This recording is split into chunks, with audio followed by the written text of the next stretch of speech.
마지막으로 우리는 버락 오바마 전 대통령과 도널드 트럼프 현 대통령 사이에 존재해온 오랜 경쟁을 살펴봅니다. 2011년 백악관 특파원 만찬에서 오바마 대통령이 당선인을 조롱했을 때 이 사건이 두 사람 사이에 존재하는 간극을 촉발시켰다는 주장이 나온다.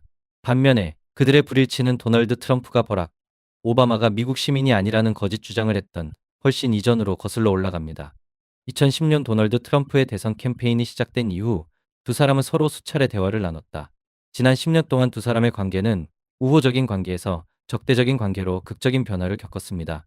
두 대통령 사이에 존재하는 격차에 관한 추가 정보가 여기에 제시됩니다. 버락 오바마 전 대통령과 도널드 트럼프 대통령 당선인이 서로 언어 싸움을 시작한 지 10년 이상이 흘렀다. 2008년 오바마가 대선에 출마하던 시기에 모든 것이 시작되었습니다. 버락 오바마의 출생지에 대해 의문을 제기하는 이메일은 민주당 후보인 힐러리 클린턴의 캠페인에 의해 전달되었으며 이는 백악관을 위한 전쟁을 부정적으로 만들었습니다. 이메일에는 버락 오바마가 케냐에서 태어났다는 내용이 적혀 있었는데 이는 미국 최초의 흑인 대통령이 수년 동안 남긴 주장이었다. 출생증명서에 관한 잘못된 정보를 퍼뜨린 사람은 바로 이 혐의에 매료된 도널드 트럼프였습니다. 버락 오바마가 미국에서 태어났는지 아니면 케냐에서 태어났는지에 대한 주제는 오바마에 의해 여러 차례 제기됐다. 그러나 만약 오바마가 2011년 대선에 출마했을 때 이 문제를 제기하지 않았다면 트럼프는 지지를 얻기 위해 그렇게 많은 노력을 기울이지 않았을 것입니다.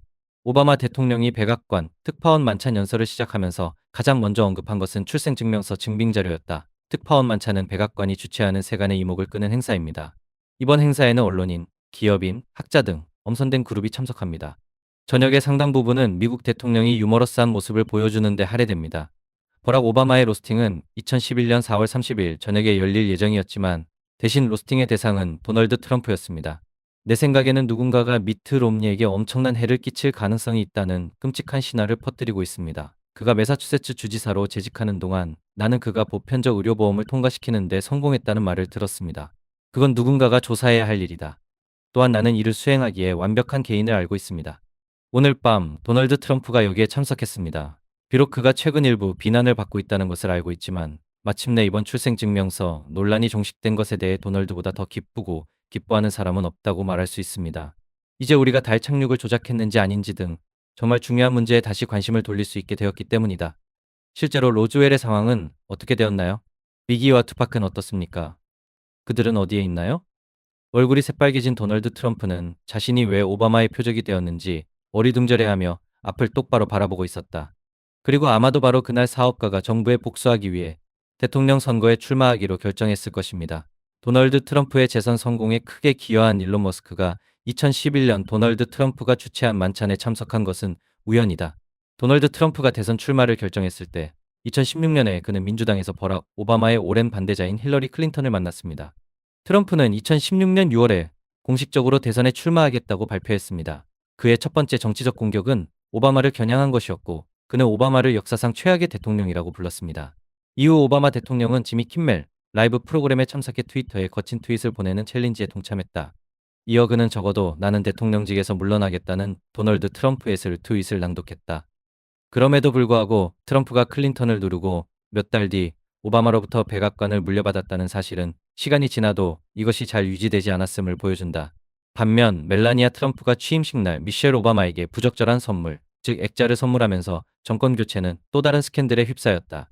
오바마와 트럼프는 수년에 걸쳐 점점 더 악의적인 수사적 공격을 가해왔습니다. 오바마는 카말라 해리스, 카말라 하리, 의 유세를 벌이던 2024년 대선 기간에도 트럼프를 계속 비판했다. 최고의 시계입니다. 어떤 이유로 시계를 판매하시나요? 정확히 무슨 일을 하고 있나요? 제 생각에는 트럼프 성경이 최고입니다. 이것은 실화입니다. 이것은 실화입니다. 사실 그의 이름은 표면에 바로 각인되어 있습니다.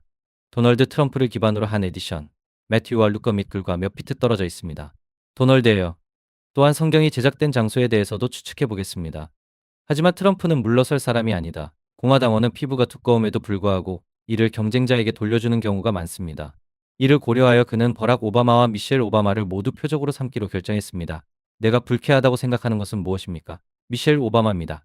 항상 예의 바르고 배려하려고 노력했습니다. 그녀는 상자의 작은 부분을 가져다가 열었습니다. 그녀가 공개한 내용이 조금 있었습니다. 그녀는 사악한 사람이었습니다. 전혀 그렇지 않습니다. 그렇게 한 것은 그녀의 중대한 실수였습니다. 10년 넘게 오바마와 트럼프는 논쟁적인 관계를 이어왔습니다. 몇 가지 농담에서 오바마 대통령은 도널드 트럼프가 결코 대통령이 될 수 없을 것이라고 말했습니다. 그렇게 말했지만 여기 있습니다. 미국의 제47대 대통령 자격을 갖춘 도널드 트럼프가 백악관으로 복귀합니다. 2011년 백악관 특파원 만찬에서 버락 오바마는 청중 중 한 명을 구워먹기로 결정했습니다. 이것이 모든 것의 시작이었습니다. 군중 중 도널드 트럼프, 너널드 트럼프라고도 알려진 특정 사람만이 농담을 진지하게 받아들였습니다. 민주당은 이제 2016년과 2024년 대선에서만 그의 손에 두 차례 패배를 당했다. 현실은 도널드 트럼프가 플로리다의 호화로운 리조트를 떠나 콜롬비아 특별구 워싱턴의 아름다운 백악관으로 돌아갈 준비를 하는 동안 마지막 웃음을 터뜨리고 있는 사람이라는 것입니다. 안녕하세요. 백악관에서 제작한 만테이시 특별판에 참여해주셔서 감사합니다. 미국은 다시 한번 트럼프의 나라가 되었습니다. 미국의 대통령인 그는 미국의 47대 대통령이 될 것입니다. 이 방송은 곧 도널드 트럼프의 새 보금자리가 될 백악관에서 생중계된다.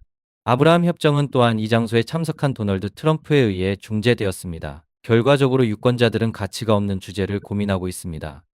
전임 대통령들이 이를 달성할 수 있었다면 조 바이든 역시 그렇게 할 수 있어야 합니다. 아랍 유권자들은 이스라엘을 지지한 민주당에 대한 보복을 모색하고 있습니다. 이 경주는 조 바이든의 그림자의 존재로 표시되고 있으며 카말라 해리스가 결국 그 대가를 치르게 될 가능성이 있습니다. 트럼프 모자에는 트럼프 대통령, 미국을 구하라, 프레시덴트 트럼프, 세이브 아메리카 라는 문구가 새겨져 있다. 하지만 이 모자는 중국에서 생산됩니다. 게다가 이는 미국이 살펴봐야 할 중국의 개입이다.